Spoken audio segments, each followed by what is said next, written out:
Sindh house में हुकूमत मुनहरिफ अराकीन का मामला है। मुनहरिफ अरकान अपने मौक़िफ़ के हक़ में सामने आ गए हैं। पार्लियामेंट लॉजिस में हमले के बाद यहाँ मुंतकिल हुए।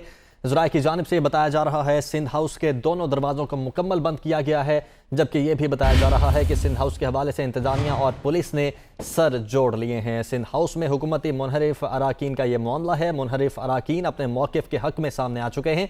पार्लियामेंट लॉजिस में हमले के बाद यहाँ मुंतकिल हुए। ज़राए की जानिब से ये बताया जा रहा है और सिंध हाउस के दोनों दरवाज़ों को मुकम्मल तौर पर बंद किया गया है, जबकि सिंध हाउस के हवाले से इंतज़ामिया और पुलिस ने सर जोड़ लिए हैं। तो मुनहरिफ अराकीन अपने मौक़िफ़ के हक़ में सामने आ चुके हैं। उनकी जानिब से कहा गया है कि पार्लियामेंट लॉजिस में हमले के बाद हम यहाँ पर मुंतकिल हुए हैं और सिंध हाउस के दोनों दरवाज़ों को मुकम्मल तौर पर बंद कर दिया गया है, जबकि सिंध हाउस के हवाले से इंतज़ामिया और पुलिस ने अब सर जोड़ लिए हैं और अब प्लान किया जा रहा है किस तरह से इस मामले से निपटना है। सिंध हाउस में हुकूमती मुनहरिफ अराकीन का ये मामला है। मुनहरिफ अराकीन भी अपने मौक़िफ़ के हक़ में सामने आ चुके हैं, जबकि सिंध हाउस में हुकूमती मुनहरिफ अराकीन के मामले पर मज़ीद बात करने के लिए हमारे साथ मौजूद हैं कमरुल मुनव्वर।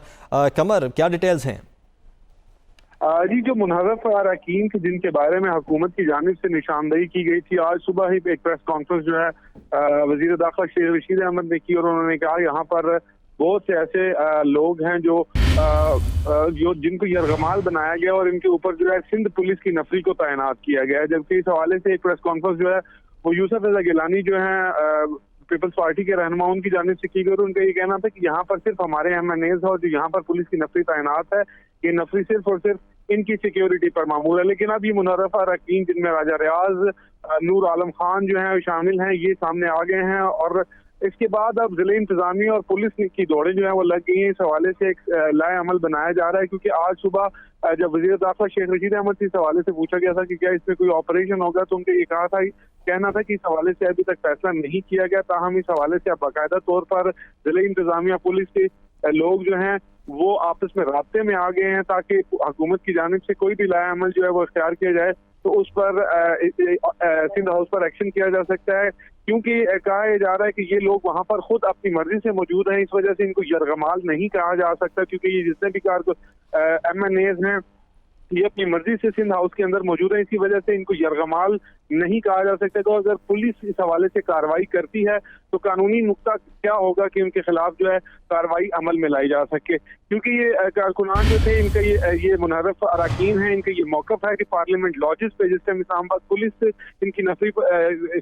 की नफरी पार्लियामेंट लॉजिस पे तैनात थी तो इनको हरासा किया गया और इस हरासा करने के साथ साथ उनको वहां पर ज़दकोब भी किया गया। इसी खदशे के बायस, इसी डर की वजह से वो सिंध हाउस में आ गए थे और जिस रोज पार्लियामेंट लॉजिस पे ये हमला हुआ था उसके बाद ये तमाम लोग वहां से निकले थे और यहाँ सिंध हाउस आकर रुक गए थे।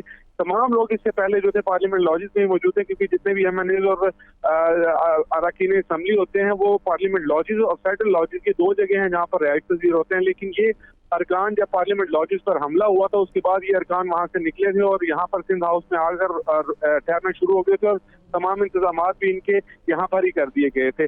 अब सूरत हाल ये है कि ये लोग खुद यहाँ पर है तो पुलिस के पास कोई कानूनी जवाब अभी तक मौजूद नहीं है, ना ही जिले इंतजामिया के पास कि अगर यहाँ पर सिंध हाउस के अंदर जो है कोई ऑपरेशन किया जाता है, इन लोगों को वहां से निकाला जाता है। तो जिस तरह हुकूमत की जानिब से एक मौक़िफ़ इख्तियार किया गया था कि ये यरगमाल बनाए गए हैं वहां पर, तो वो लोग सामने आकर ये कहना शुरू हो गए हैं कि किसी तरह से यरगमाल नहीं बनाया गया, वो अपनी मर्जी से यहाँ पर मौजूद है। ताहम पुलिस और जिले इंतजामिया के पास कोई जवाब इस तरह का नहीं है क्योंकि ऑपरेशन करके इनको वहां से निकाला जा सके।